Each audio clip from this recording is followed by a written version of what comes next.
His and Her Circumstances is really freaking good. It's a 1998 animated adaptation of a manga series written by Masami Tsuda. The premise is this: a vain overachiever named Yukino Miyazawa has a two-faced approach to living. At school, she is perfectly dressed and insatiably likable, but at home and in her mind, she is loud, spiteful, and attention-seeking. She would rather work extremely hard earning praise than simply living genuinely for all people to see. The guy she is competing with, Soichiro Arima, is effortlessly smart, talented, rich, athletic, and likable. While she initially thinks she hates him, Yuki realizes that she is actually quite fond of Arima since she admires his super cool demeanor and genuine expression of his true nature. The story is an incredibly deep and introspective look into the two main characters' vastly different lives. I made a shocking discovery that Yuki and Arima have similar insecurities and misunderstood identifications of self, but they have entirely opposite circumstances. I guess that's why they call it His and Her Circumstances. Duh. But for real, Yuki can't help but want attention and praise due to her reluctance towards any semblance of embarrassment, while Arima cannot face his own past trauma without disassociating personality-wise. It's such a tough show to watch at times,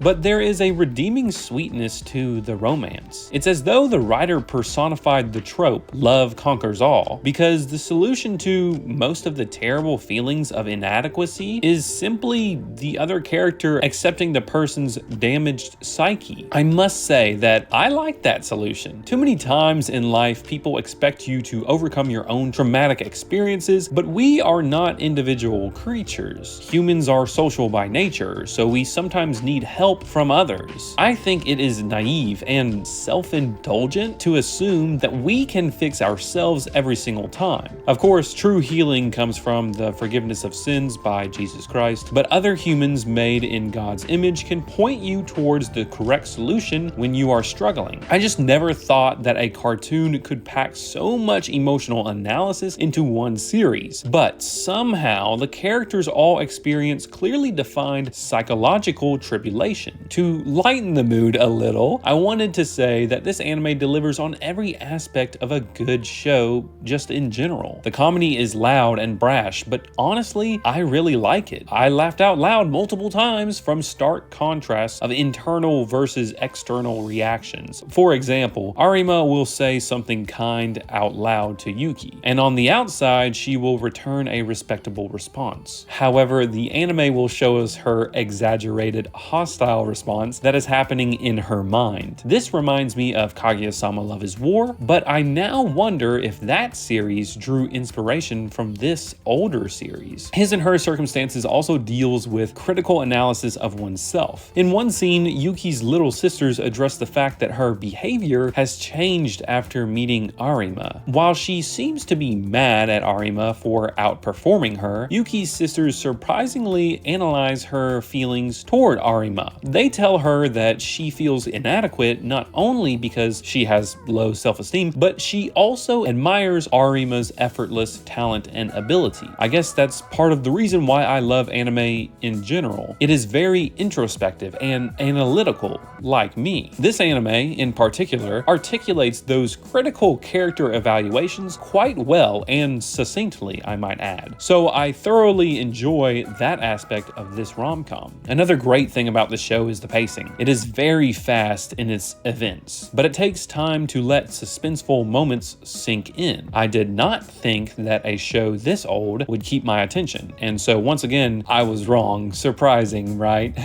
But the true beauty of this series is its energetic English dub voices. You can tell that these people are excited for these roles. I don't know exactly why, but it's true. They really enjoy this. Also, you know the voice of Ash Ketchum is Veronica Taylor, right? Well, she is the voice of Yukino, the main character in this series. It's a bit disorienting to hear Ash Ketchum in a rom-com, but it doesn't bother me too much. The fact that this show is so old can ruin the experience for a lot of people, but fantastic anime that I think you should check out. So tell me in the comments down below what you think about this recommendation, as I give it an 8.3 out of 10.